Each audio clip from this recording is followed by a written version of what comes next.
सम्मान। मनुष्य के जीवन में सम्मान का बहुत अधिक महत्व है। वो उसे अपने हृदय, अपने मन से जोड़कर रखता है। कदाचित इसीलिए हम शत्रु के सम्मान पर चोट पहुंचाते हैं ताकि उसे पीड़ा पहुंचाई जा सके। परंतु ऐसा करने से सावधान रहे मित्रों। शरीर पर लगी चोट मनुष्य भुला सकता है, परंतु उसके सम्मान को लगी चोट उसे जीवन भर पीड़ा देती है। और स्त्री के मान सम्मान पर लगी चोट उसे उस सीमा तक ले जाती है जहां उसे केवल प्रतिशोध दिखाई देता है। यदि अपने शत्रुओं को जीतना है तो प्रेम से जीतिए, अपने कर्मों से जीतिए।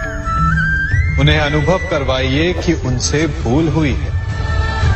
किसी के सम्मान को ऐसी चोट ना पहुंचाइए कि वो आपका नाश करने पर उतर आए। स्मरण रखिए, किसी का अपमान करके आपके हृदय को कदाचित थोड़ा संतोष आ जाए, परंतु उस अपमान से आप कई हृदयों को आघात पहुंचाते हैं और अपने लिए एक शत्रु और बढ़ा लेते हैं। हम सब शीघ्र ही सफलता चाहते हैं, ढेर सारी संपत्ति और सुख चाहते हैं, और ऐसे में कई बार हम छोटे मार्गों का चयन कर लेते हैं। वो मार्ग जिनमें परिश्रम नहीं होता, जिनमें होता है तो केवल छल, कुटिलता और भाग्य का सहारा। जैसे कि जुआ। कोई जुए के खेल में धन लगाता है, कोई दांव लगाता है और ये भूल जाता है कि जुआ ऐसा दलदल है कि जिसमें एक बार गिरे तो सर्वनाश से पहले निकलना असंभव है। यदि आप जीते तो और जीतने की भूख बढ़ जाएगी, और यदि आप कुछ हार बैठे तो उसे पुनः पाने के लिए आप फिर से खेलेंगे। मनुष्य को ये आभास ही नहीं होता कि अपनी संपत्ति के साथ साथ वो अपनी मानवता, अपने संस्कार, अपना धर्म और अपना उत्तरदायित्व सभी जुए की भेंट चढ़ा देता है। इसलिए कुछ पाना है तो परिश्रम से पाओ। यदि कुछ जुए में जीता तो वो उतना शीघ्र ही खो दोगे, चूंकि उसे परिश्रम से पाया नहीं गया है, और उसकी रक्षा करने के लिए आपके मन में स्वाभाविक प्रयास भी नहीं होंगे। क्षमा बढ़न को चाहिए, छुट्टन को उत्पाद। क्षमा इस संसार में शांति का, सुख का मूल आधार है। क्षमा आपके मन से प्रतिशोध और शत्रुता जैसे भावों को समाप्त करती है। परंतु क्या हर स्थान पर क्षमा आवश्यक है? क्या प्रत्येक का अपराध क्षमा करने के योग्य होता है? नहीं। कभी कभी उसे क्षमा करके हम उस व्यक्ति को और बड़ा अपराध करने की प्रेरणा देते हैं,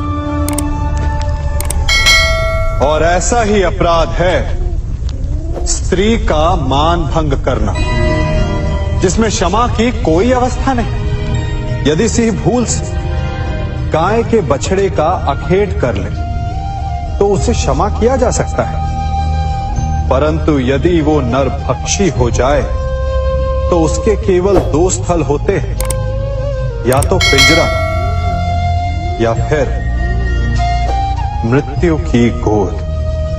कुछ परिस्थितियों में क्षमा के स्थान पर दंड देना आवश्यक होता है, चूंकि ये दंड का भय ही है जो लोगों को वो अपराध करने से रोकता है। संसार में सबसे बड़ा क्या है? अभिमान और बाहुबल, या विश्वास और आस्था? निश्चित रूप से बाहुबल के महत्व को नकारा नहीं जा सकता। मनुष्य अपने बाहुबल से पर्वत को मैदान बना सकता है, सागर सुखा सकता है, मरुस्थल में नदियां बहा सकता है, परंतु बाहुबल को सहारा होता है विश्वास का। यदि मन में विश्वास ना हो तो बाहुबल किसी काम का नहीं। वो कौन सा बल कि मोर आकाश की ओर ताकते हैं? वो विश्वास ही तो है जिसके कारण वर्षा होती है और दोनों की प्यास बुझती है। परंतु जब पाप के बाहुबल का सामना धर्म के विश्वास से होता है तो बाहुबल हार जाता है और जीतता है विश्वास। विजय होती है आस्था की। यदि आप सत्य के मार्ग पर चल रहे हैं और आप अपने इष्ट में आस्था रखते हैं तो किसी भी पापी का बल आपका कुछ नहीं बिगाड़ सकता। कभी सोचा है हमारा जीवन भी उस रेत की घड़ी की भांति है? जो रेत नीचे गिर चुकी है वो हमारा अतीत है, जो अब भी ऊपर है वो हमारा आने वाला भविष्य है, और वर्तमान ये संकुचित स्थल है जहां से धीरे धीरे करके रेत गिर रही है। अर्थात हमारे पास जीने के लिए यही एक क्षण है। उसका उपयोग कैसे करना है ये हम पर निर्भर करता है। जो बीत गया उसका दुख मनाना है या जो भविष्य में होने वाला है उसकी प्रतीक्षा में क्रोध करना है। सब कुछ करने के लिए यही एक क्षण है। प्रसन्न रहना है तो उसके लिए भी यही एक पल है। प्रतीक्षा करते रहोगे तो ये पल भी भूतकाल में बदल जाएगा। इसलिए आनंद के लिए, परोपकार के लिए प्रतीक्षा ना कीजिए। आपके पास जो पल है उनका भरपूर सदुपयोग कीजिए, क्योंकि इस घड़ी को पलटकर आप फिर से समय अवश्य गिन सकते हैं, परंतु अपना बीता हुआ समय आप वापस नहीं लौटा पाएंगे।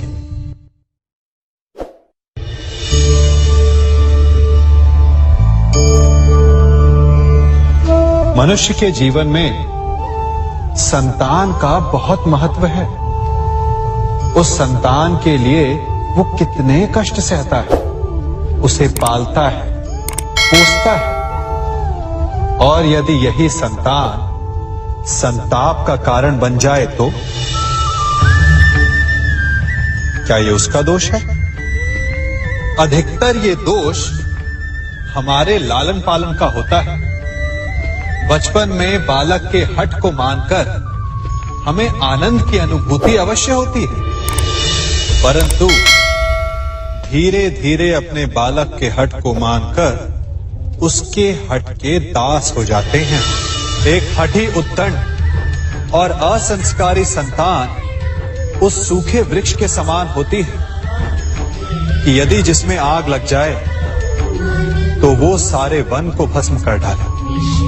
और स्मरण रहे, जब उसमें अग्नि लगती है तो सबसे पहले वो स्वयं के घर को ही भस्म करती है।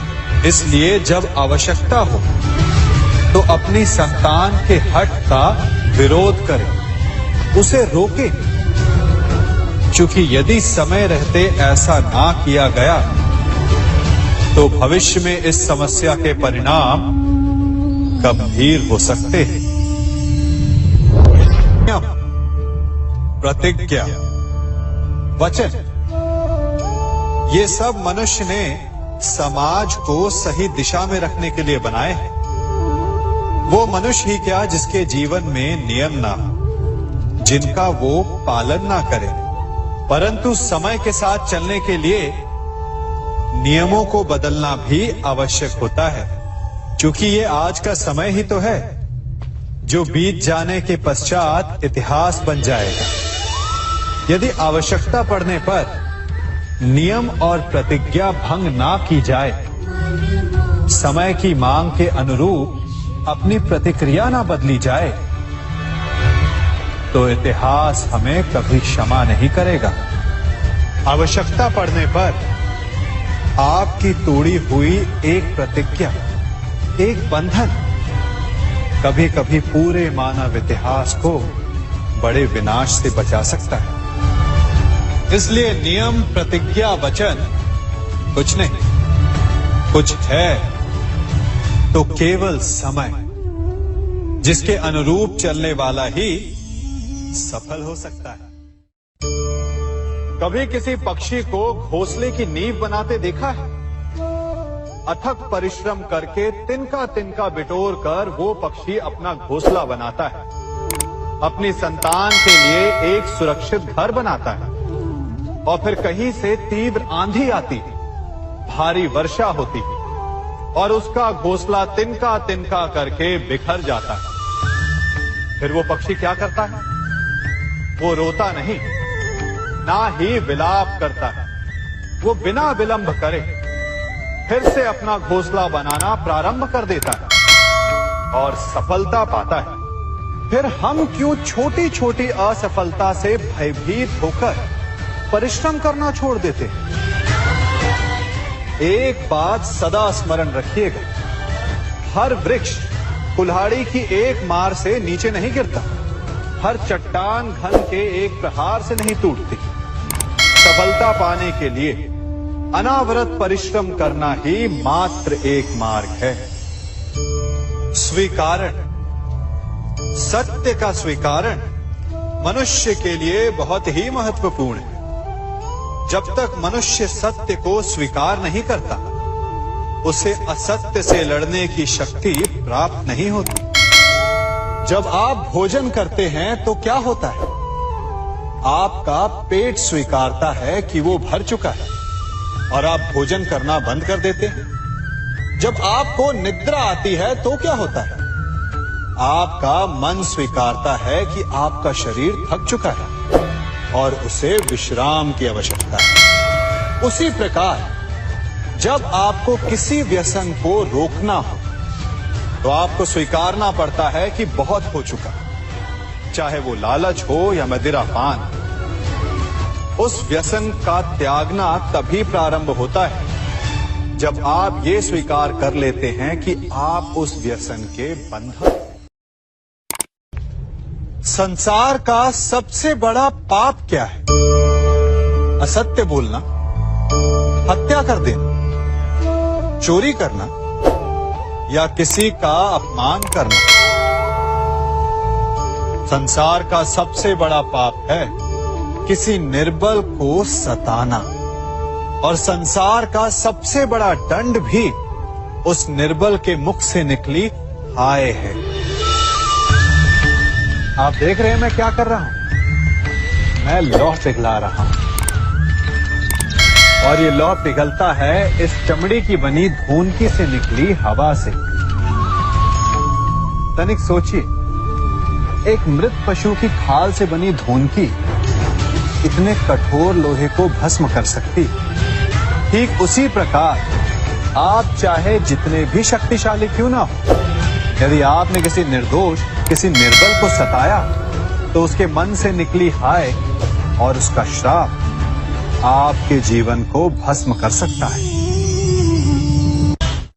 स्वर्ण, सज्जन पुरुष और परोपकारी मनुष्यों की गति एक समान होती है। यदि स्वर्ण टूट जाए तो उसे गर्म करो, ताप दो, पिघल कर वो फिर से जुड़ जाता है। ठीक उसी प्रकार मतभेद होने के पश्चात भी एक सज्जन पुरुष और महान पुरुष फिर से मित्र बन जाते हैं।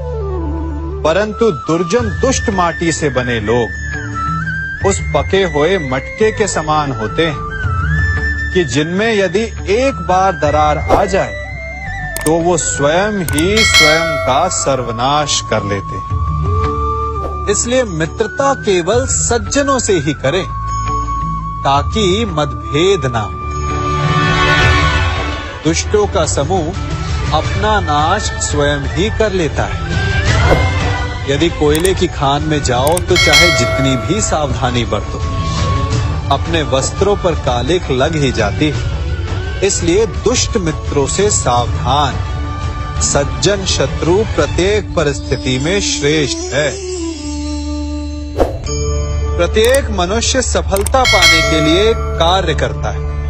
कुछ सफल होते हैं, कुछ नहीं होते, और जो सफल नहीं होते वो सदा अपनी असफलता का कारण या तो अपनी परिस्थितियों को बताते हैं या अपने सहयोगियों को दोषी ठहराते हैं। परंतु क्या वास्तविकता में ऐसा ही होता है?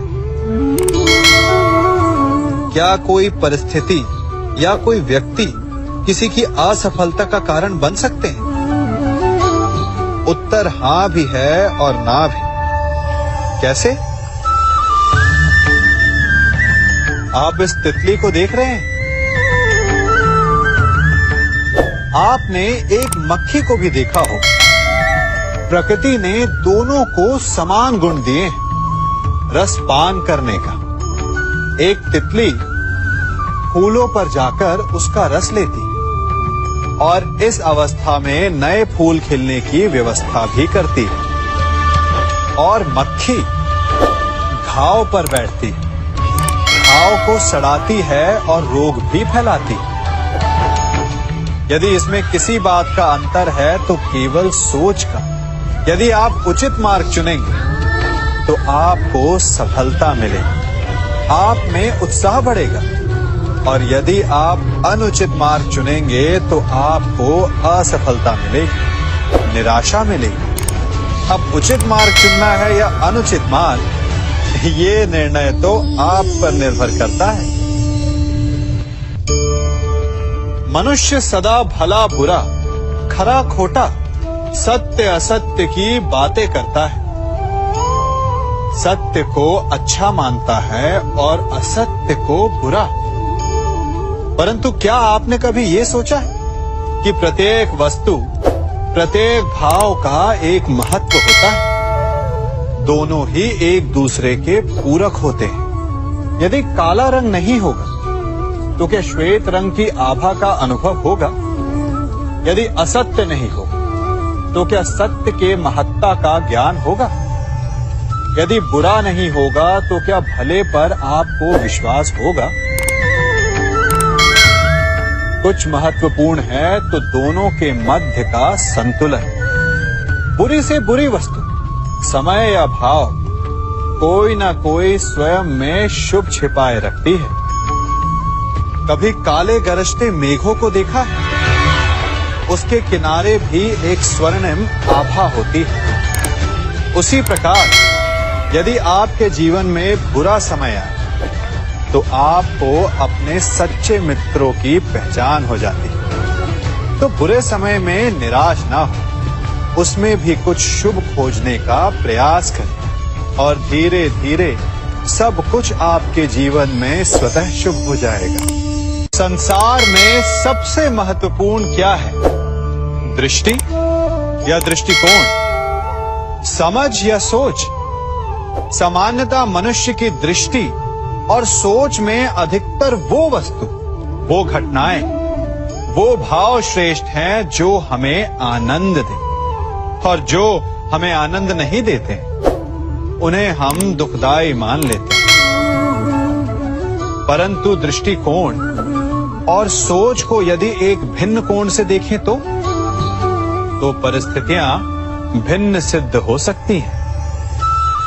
जिस प्रकार भीषण गर्मी हमें सुहाती नहीं, परंतु वही गर्मी सागर और नदियों के जल को वाष्पित करती है और हमें मनोरम वर्षा का आनंद देती है, उसी प्रकार भीषण परिश्रम के पश्चात हमें सफलता मिलती है, इच्छा के पश्चात हमें हमारा लक्ष्य मिलता है। तो सदा स्मरण रखिएगा कि दुख और पीड़ा से भागे नहीं, क्योंकि यही भविष्य में आने वाले सुख का मूल है।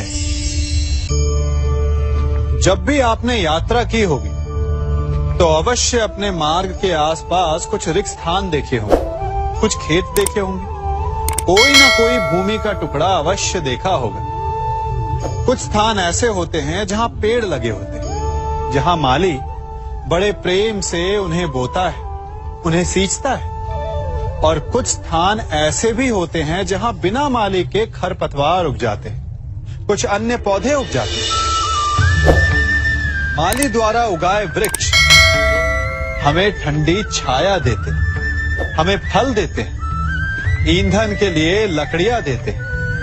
और बिना परिश्रम के उपजित खरपतवार यदि कुछ करते हैं तो ये कि वो भूमि को बंजर बनाते हैं। हमारा मन भी रिक्त भूमि की भांति होता है।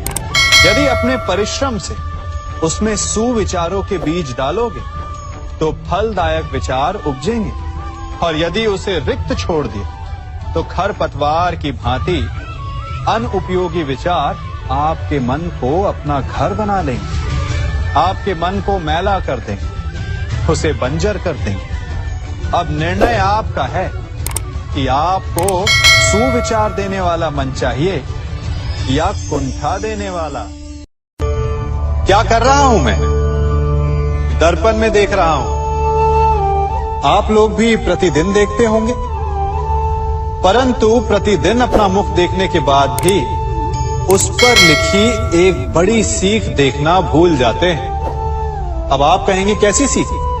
तो जाइए एक बार फिर से दर्पण के सामने जाइए और मुख खोलकर देखिए, क्या दिखेगा? दंत पंक्ति और जीभा, है ना?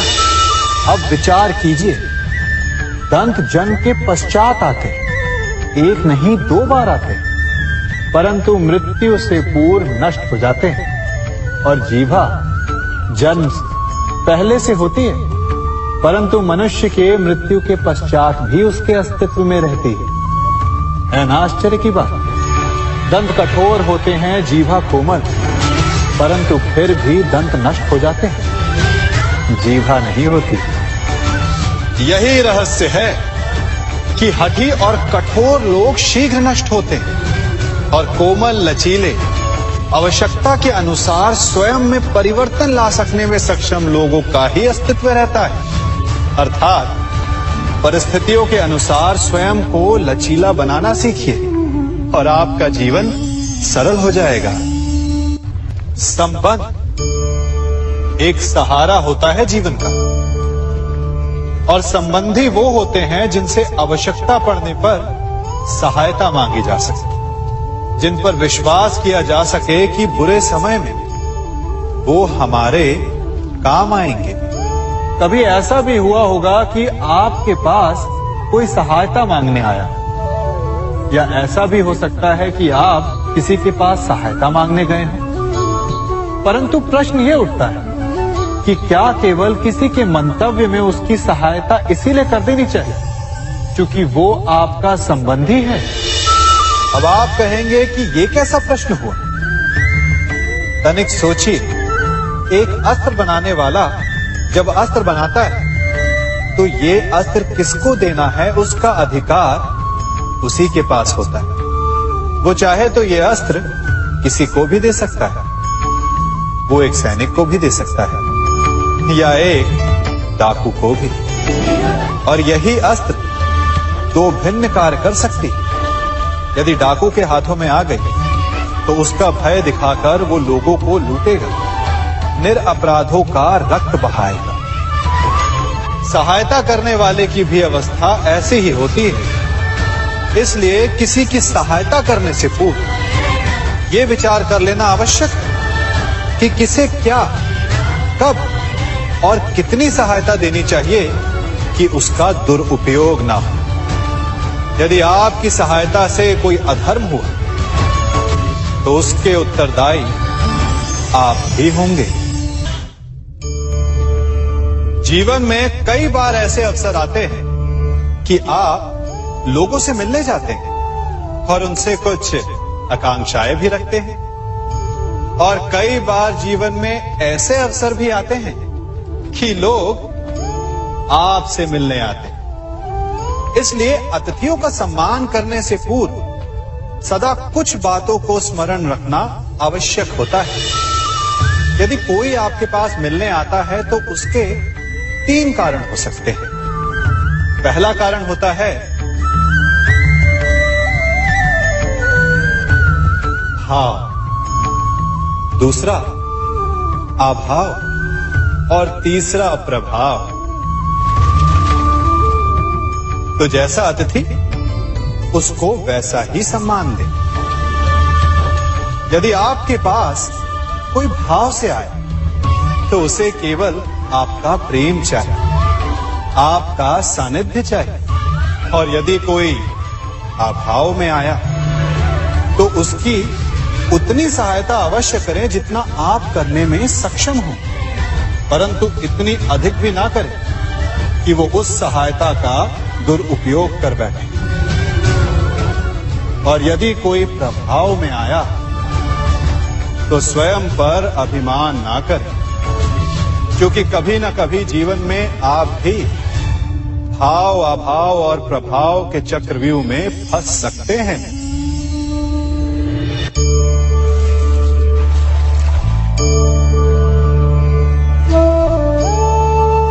यदि जल को मुट्ठी में कसकर बांधें तो जल कैसे अपना मार्ग बनाकर निकल जाता है?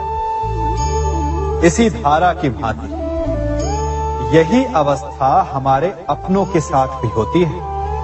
अधिकतर हम जिनसे प्रेम करते हैं, हम सदा उन्हें अपने समीप रखना चाहते हैं, स्वयं से दूर नहीं होने देना चाहते।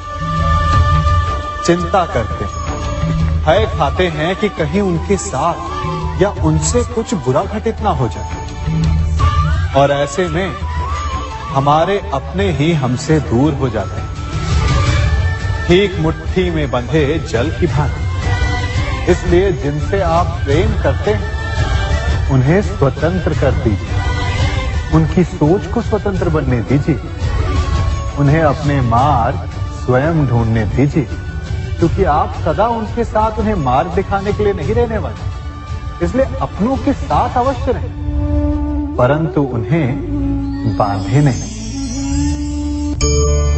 जन्म के पश्चात बालक जब पहली बार अपने नेत्र खोलता है तो उसका मन उत्सुकता से भरा होता है कि ये संसार क्या है, उसे क्या दिख रहा है। ये उसके जीवन का नया आरंभ होता है। परंतु जैसे हम धीरे धीरे बड़े होने लगते हैं, अनुभव अर्जित करते हैं, हमारे मन की उत्सुकता, हमारे जीवन का चाव होने लगता है। तनिक सोचिए, जब हम सुबह सोकर जगते हैं, अपनी आंखें खोलते हैं, तो उसे ही हम अपने जीवन का प्रारंभ समझ लें तो सुबह से लेकर संध्या तक के समय को ही अपने जीवन जीने का समय समझ लें तो कितनी स्फूर्ति आ जाएगी। आप कितने काम कर पाएंगे, कितने लक्ष्य अर्जित कर पाएंगे। फलों से मिलकर घड़ी बनती, घड़ी से मिलकर प्रहर, प्रहर से मिलकर दिन बनते हैं और दिनों से माह और वर्ष। यदि आप अपना हर पल, हर प्रहर विश्वास से जिए, हर दिन उत्साह से जिए, तो आपका संपूर्ण जीवन सार्थक हो सकता है। मनुष्य अपना जीवन विश्वास पर जीता है, परंतु विश्वास किसका? तनिक सोचिए, किस पर विश्वास है आपको? महापुरुषों की कही बातों पर, ग्रंथों में लिखे ज्ञान पर, माता पिता की सीख पर, या मित्रों के दिए गए निर्देशों पर, या फिर मेरी कही बातों पर? ये सब विश्वास अपूर्ण है जब तक आपको स्वयं पर विश्वास ना हो। यदि विश्वास करना है तो पहले अविश्वास करने के विज्ञान को भी सीखना चाहिए। आप किसी की बातों पर विश्वास न करें, आप अपने मन से पूछें, अपनी अंतर आत्मा से प्रश्न करें, और जो उत्तर मिलेगा वही सबसे उचित होगा। जब आप अपने मन, अपनी अंतरात्मा पर विश्वास करना सीख जाएंगे तो नीति, ज्ञान सब आपके भीतर से स्वतः उमड़ेगा। और यदि आप स्वयं पर ही विश्वास ना कर पाए तो धर्म ग्रंथों में लिखे श्लोक, महापुरुषों की वाणी माता पिता की सीख या मित्रों का निर्देश कोई भी लाभ नहीं दे पाएगा। एक पिता होने के नाते आप अपनी संतान के लिए क्या करते हैं? उसके लिए बहुत सारी सुविधाएं जुटाते, बहुत सारा धन कमाते है ना? और क्या आपको ऐसा लगता है कि यही उचित है आपकी संतान के लिए? इस पंछी को देख रहे हैं, ये भी संतान को जन्म देता है, उन्हें पालता है, पोसता है, उड़ना सिखाता है और भोजन का प्रबंध भी करना सिखाता है। परंतु उनके बड़े हो जाने के बाद उनके लिए अलग से घोंसला नहीं बनाता। क्यों? क्योंकि यदि इसने संतान को सब कुछ करके दे दिया तो संतान क्या करेगी? वो अपनी संतान को तब तक भोजन कराता है जब तक उसकी संतान स्वयं भोजन का प्रबंध करने में सक्षम नहीं हो जाता। और उसका लाभ ये मिलता है कि उसी की भांति उसकी संतान आत्मनिर्भर बनती है। इसलिए अपनी संतान को उतनी ही सुविधाएं दें जितनी आवश्यक है। मोह को त्यागें। आपका उनसे मोह उन्हें कभी आत्मनिर्भर नहीं बनने देगा। अपनी संतान को कर्म करना सिखाइए। यदि आपकी संतान कर्म करना सीख गई तो वो धन स्वयं कमा लेगी। और यदि वो आलसी, अकर्मण्य बन बैठे तो आपके संचित धन का भी नाश कर देगी। संसार में सबसे बड़ा संबंध कौन सा है? अब आप पूछेंगे कि ये कैसा प्रश्न हुआ? इसका उत्तर तो बड़ा सरल है, यही ना? परंतु इस प्रश्न के भी कई उत्तर हैं।